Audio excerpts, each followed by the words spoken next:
semua orang bisa menjadi seorang investor saham yang hebat. Yang diperlukan hanya tambah, kurang, bagi, kali, dan prosentase. Tidak perlu belajar integral, diferensial. Ketika saya SMA, saya belajar integral, diferensial, sampai sekarang, sampai umur 64, saya tidak pernah pakai satu kali pun integral, diferensial itu. Dalam kondisi apapun, kita harus membeli perusahaan yang kinerjanya baik dan valuasinya murah. Apa sih perusahaan yang kinerjanya baik? Yaitu perusahaan yang tata kelolanya baik, ya. Pengendali, direksi dan komisarisnya adalah orang-orang yang jujur dan berintegritas, ya.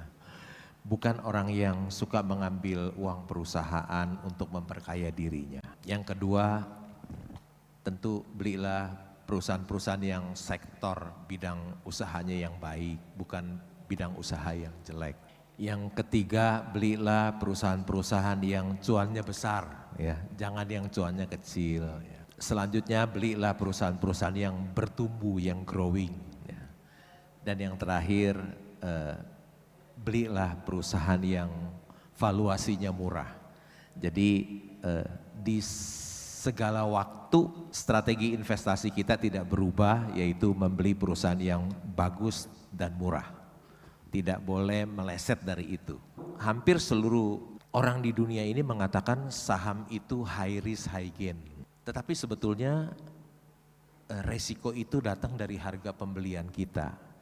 Kalau kita beli Mercy harga bajai, tentu saja itu low risk high gain. Tapi orang awam yang tidak mengerti, tentu dia bisa membeli bajai harga Mercy. Ya.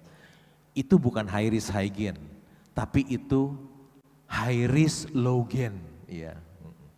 Jadi sebetulnya resiko itu datang dari ketidaktahuan kita. Ya.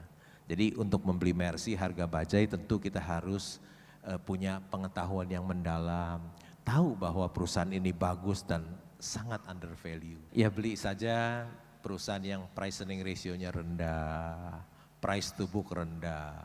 Coba kita lihat Warren Buffett, dia sudah membeli saham ketika usianya 11 tahun. 11 tahun. Kalau saya telat 30 tahun baru tahu saham itu apa. Kalau enggak telat sama kayaknya. Walaupun sekarang juga udah deket ya Pak. Semoga. Saya kan membeli Mercy harga bajai, kalau dia turun lagi jadi sepeda kan. Sedih. Dorong semua lah. Duit tambah lebih banyak. Kita berpikir positif aja, enak ya. Saya nggak minta diskon, dikasih diskon loh. Beli lebih banyak begitu. Kecuali saya lihat perusahaan ini begitu jelek ya. Yang dahulu saya anggap orangnya ini orang yang jujur dan berintegritas, ternyata saya keliru. Ya. Banyak uang perusahaan yang hilang, rasanya ini nggak ada harapan lagi, itu saya jual. Tergantung kinerja perusahaan itu. Warren Buffett mengatakan demikian nih, apa yang Warren Buffett lakukan setiap hari? Orang yang memiliki uang 118 miliar dolar itu apa yang dia lakukan setiap hari? Dia bilang begini, I just sit in my office and read all day. Dia hanya datang di kantornya duduk dan membaca sepanjang hari. Artinya apa membaca? Artinya dia belajar loh sepanjang hari. Kunci sukses keberhasilan kita itu terletak dari apa yang kita lakukan setiap hari. Rahasia sukses kita itu tergantung dari apa yang kita lakukan setiap hari.